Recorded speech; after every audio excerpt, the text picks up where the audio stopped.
Assalamualaikum warahmatullahi wabarakatuh. Apa kabar sobat-sobat seni peran yang masih semangat untuk berlatih? Seperti biasa, kita kembali meninjau yang namanya follow up dari semua latihan seni peran. Kemudian ada batas terakhir, bagaimana kita mengapresiasikan, mengabstraksikan dari hasil latihan yang pernah kita berikan melalui tutorial sebelumnya. Nah, dari situ tentunya teman-teman berusaha untuk bagaimana kita habis latihan, kemudian kita main gimana ya di yang nyatanya, sesungguhnya diproduksi sebuah film atau sinetron.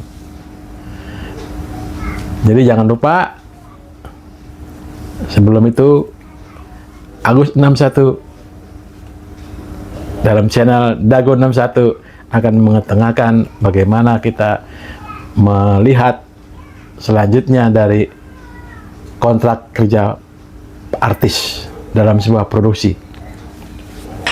Di dalam sebuah produksi itu biasanya kita diajukan sebuah lembaran-lembaran yang berisi kontrak kerja antara perusahaan film dengan artisnya, aktor maupun aktris. Itu ada sharing di situ, ngobrol-ngobrol bagaimana kontrak itu diperdebatkan sama aktor, dari mulai judul, berapa honornya, jadi peran apa kita main, termasuk sanksi kalau ada pelanggaran dari kedua belah pihak. Kemudian kita mencermati apakah ada hal yang bisa dipatokan untuk kita bisa memenuhi persyaratan dalam kontrak, baik aktris maupun PH. Kalau kita merasa, wah ini nggak beres ini, kontraknya begini, isi-isinya, klausulanya, pasal-pasalnya merugikan kita sebagai pemain, ya bisa diajukan. Kalau dia masalah harga ya dinego ulang. Kalau misalnya masalah jam kerjanya bisa diulang, berapa kira-kira maksimal sehari, berapa jam kita syuting, supaya ada patokan-patokan seperti itu. Nah, pelanggaran-pelanggarannya pun bisa didamaikan kalau ada sesuatu di masa produksi. Wah, kayaknya kita nih bisa begini-begini nih, padahal nggak ada di perjanjian. Kita ulang lagi, kita ingatkan lagi, saling mengingatkan antara PH sama aktrisnya, sama aktornya, supaya ada ditemu. Kecuali ternyata tidak bisa juga, masih ada perseteruan. Ya mau nggak mau harus diselesaikan secara hukum. Kalau sampai pengadilan ya sudah harus bermain lagi. Misalnya artis sudah diteken kontrak setahun, akan terlibat setahun tuh dalam produksi dia tuh. Tiba-tiba si artis syuting tempat lain, padahal sudah ada diperjanjikan nggak boleh sebelum selesai masa setahun. Ya dia harus ganti rugi tuh, karena dia kebobolan atau jatuh ke dia, ke orang lain. Ada seperti itu kita pernah tuh ngalamin seperti itu. Ada artis-artis yang kebablasan, dia nyambi di tempat lain syuting, itu yang nggak boleh. Demikian juga nanti PH-nya nggak boleh juga dia melanggar.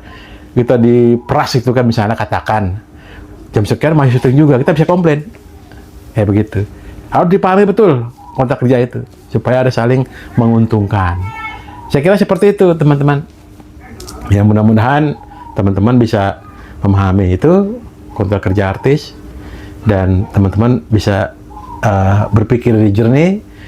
Kalaupun kita sebagai pemula, ya bisa melonggarkan dikit lah itu, supaya kita tetap eksis, tetap bisa main, tapi tetap tidak merendahkan diri kita dalam kontrak itu.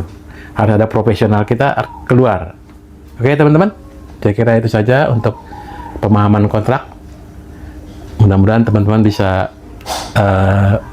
sukses juga melalui jalur pemahaman program supaya berkembang.